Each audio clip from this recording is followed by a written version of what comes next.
What is up, ladies and gentlemen? We are back on the latest episode of Last Frontier Garage. Those of you who have seen episode 1 of the plow truck transmission, I'm holding off on that because I want to find a second transmission that I can rebuild on the side.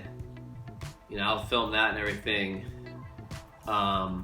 And then that one, because it still runs and drives, I don't want it to be out of commission for so long. Anyway, this is Suzuki 125. As I said, this is from one of our clients. We're going to see if we can get it running, get them both tuned up, and see what we can find here. So, this is, I should be writing this down. I'll just do that later.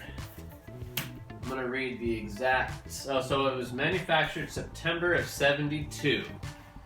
So this would be a 72 model year Suzuki 125. It has a TC badging up here that, let's take a look here. So that's your TC badging. I'm not sure what that is, maybe trail champ or something like that. Anyway, so it's cool. It's a street legal dirt bike. These are some of my favorite types of motorcycles. We grew up, we had a Honda XL70, which was awesome. Anyway, so I'm just gonna start exploring this thing. We'll see how long we want to record for. Excuse me. So our client has told us that this is the one that's probably closest to runnability. The other one has a rear flat tire, and who knows about that. But so what we're gonna do, we're gonna first check all the basic fluids, make sure everything's full of oil and everything that's needed to for the basics, and then we're gonna start inspecting the fuel system. And it has a battery in it, I believe, but we're gonna see if we can circumvent that to see if we can at least get it started. I have to research the electrical system a little bit more. Yeah, the battery's not in here right now, so, and I believe it's a 6-volt system. So I think I have a way to generate 6 volts, and we'll see if we can at least get this thing kicked over. But I'm certainly not an expert on motorcycles. I've worked on one or two of them, but you know, it's a small engine with some components on it that you could figure out, just like anything else. So I'm gonna take this apart here, this little side cover, and we got an oil tank here, and this seems to be for the crankcase. So, but that's just the weirdest thing. Yeah, as you can see, it's been leaking or whatever, but I'm gonna have to get a book on one of these. This must be a 2-stroke. I think this is this looks like 2-stroke oil. There's no way, because it looks like a 4-stroke. I honestly don't know. I'm gonna have to figure this out. I'll do a little bit of research.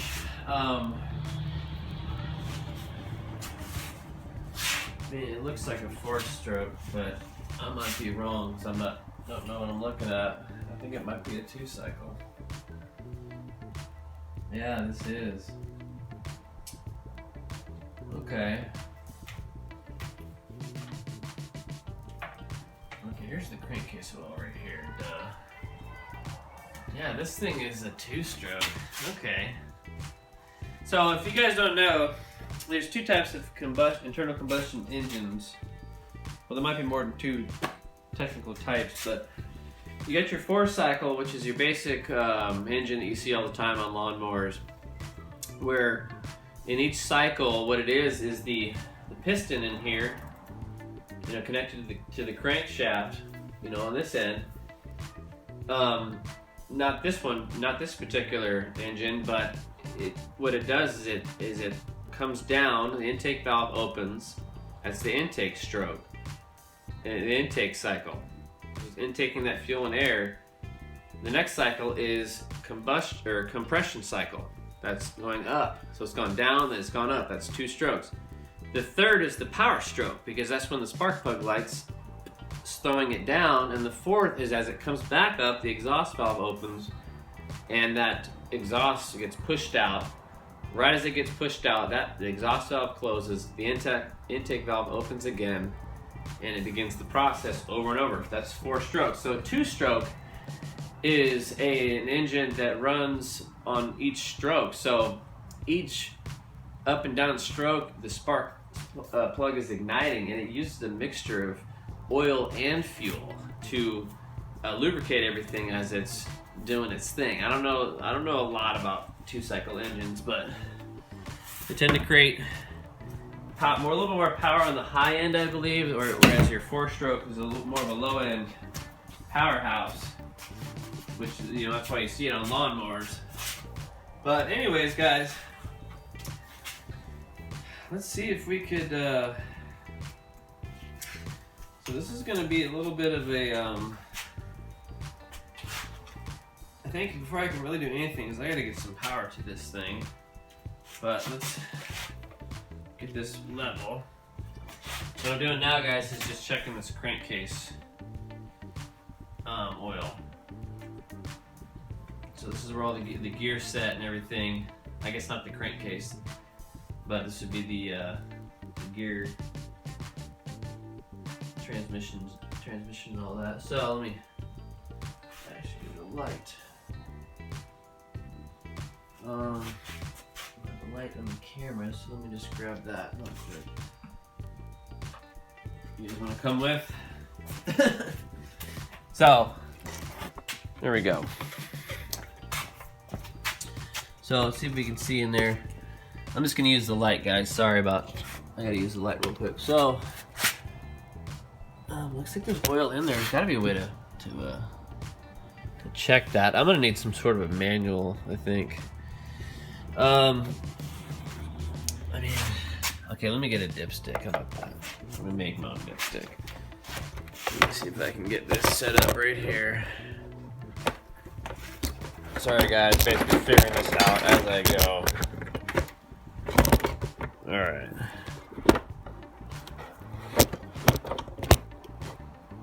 Alright, there we go. So what I'm going to do is grab a zip tie, a white zip tie, and figure out where we're at here. Let's try to go find the bottom. Okay, ooh, there we go. So it's actually right there. It's just really hard to see. So that is more of an engine oil. It smells like an engine oil. So I guess that's what they're using to lubricate the chain case is what I'm looking for. So I'm gonna see if I can. Some of these engines have basically a stator or whatever the wording is when you crank it over, it actually generates the electricity to spark. So let me do this first. This is just the oddest thing in the world, though. I'm having a hard time believing this is a 2-stroke, but I guess it is. So we got a ton of oil right there. I got a tube going down here, and it's going into this part of so that must run up towards the bottom, and it gets scavenged up. This is probably a choke. Let's see if this is. Alright, that's a good sign. So I think, you know what, guys? Let's just put some gasoline in it and crank it over. I'm probably going to need 6 volts is what I'm thinking. There's no batteries in it. Let me see if this one has a battery in it. This one does. This one's a little more serious. Wow. Both 2 cycles. Ooh, okay. Yeah.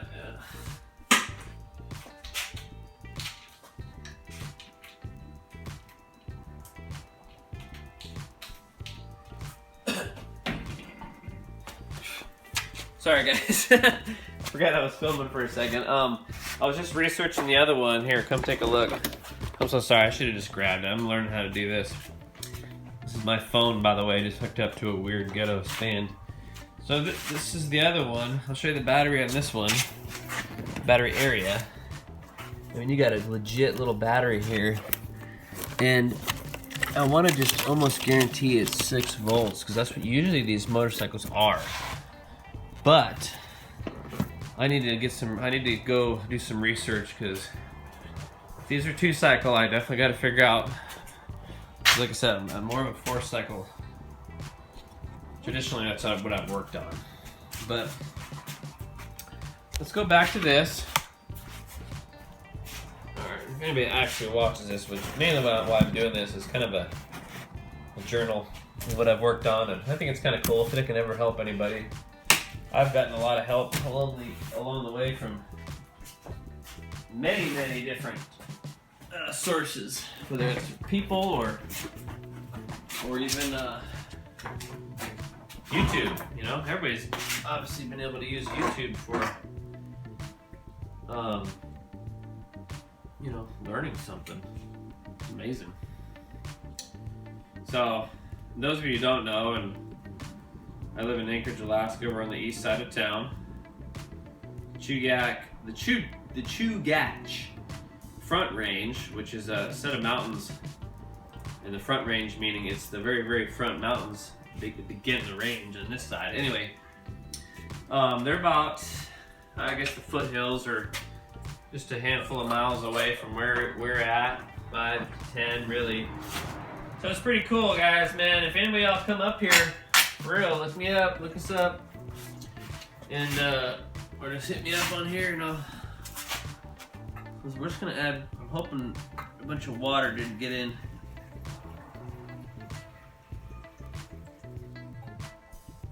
I need to do the breather.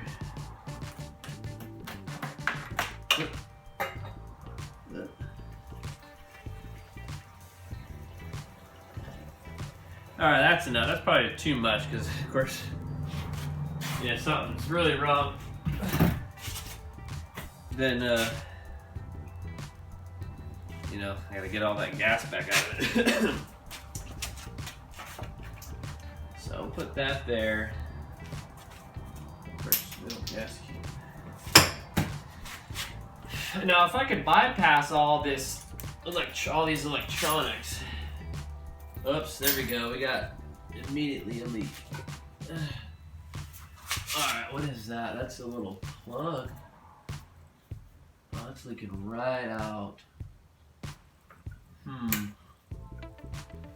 That's interesting.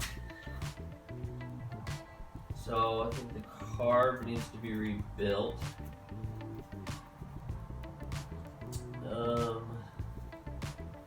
Wow, you guys, I don't know if y'all saw that. I don't know if y'all can even see that.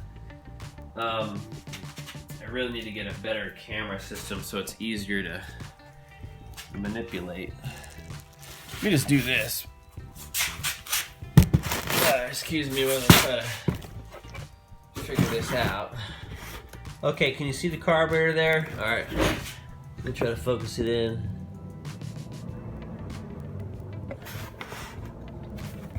That's probably not helping.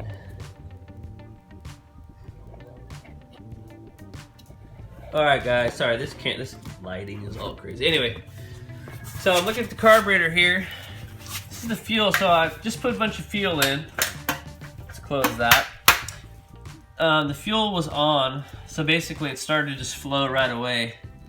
And I believe it started leaking out right there. Now if you ever have a leak, let me show you. Oh, I'll have to get the air compressor running.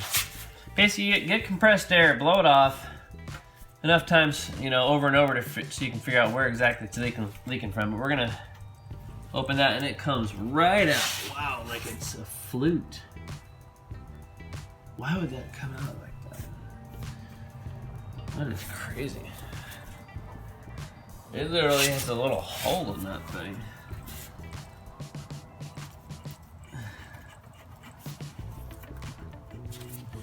So right now, this is the throttle. Forgive me, guys. I don't know all the correct vocabulary, but basically the fuel metering system connected to the throttle. So I'm wondering why it's coming out like that. I don't. Because unless the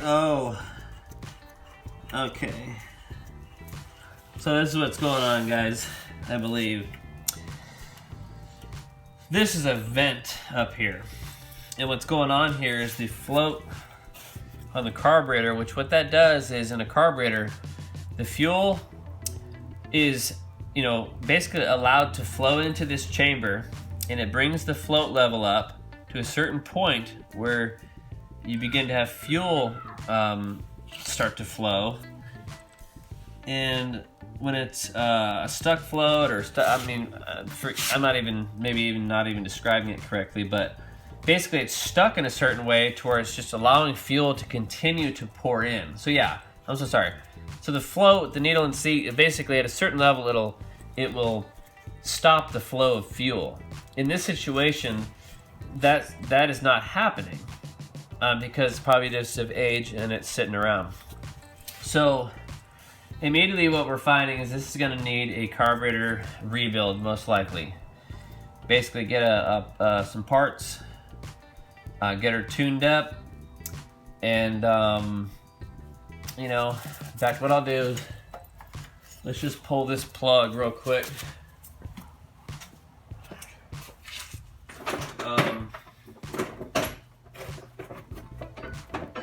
Let's see here. Do I have a 15 seconds? I need to have the motorcycle up. Okay, so there's that.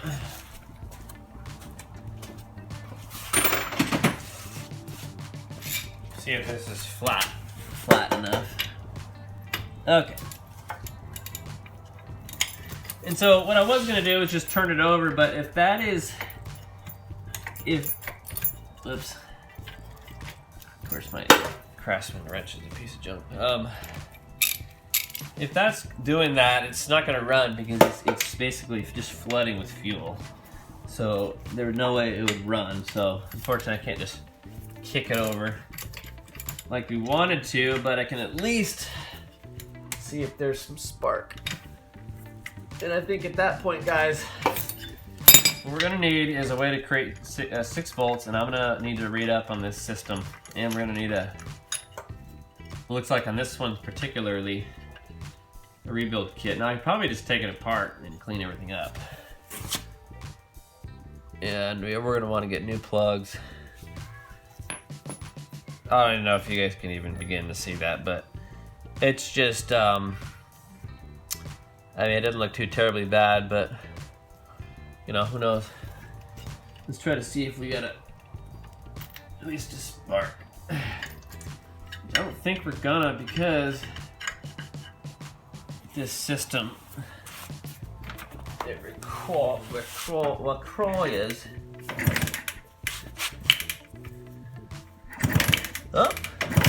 Oh, we do have spark.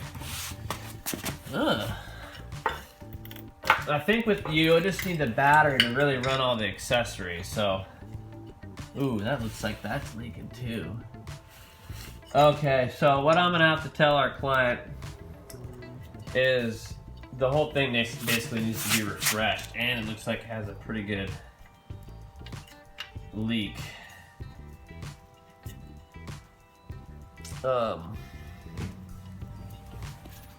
As far as gear oil down here. So, let's see if we can stay within his budget. Alright, there's that. Whoops.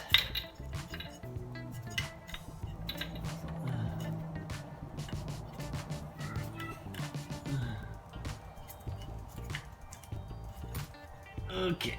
Oh, guys. Okay. Oops. Okay, well, that's connected.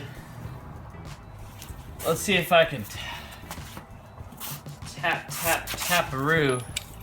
So this basically, oh,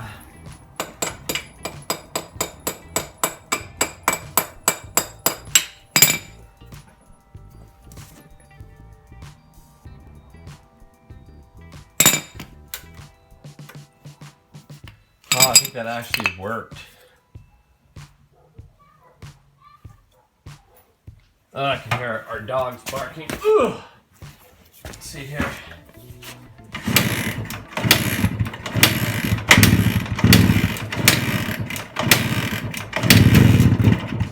Ooh, somebody wants to go.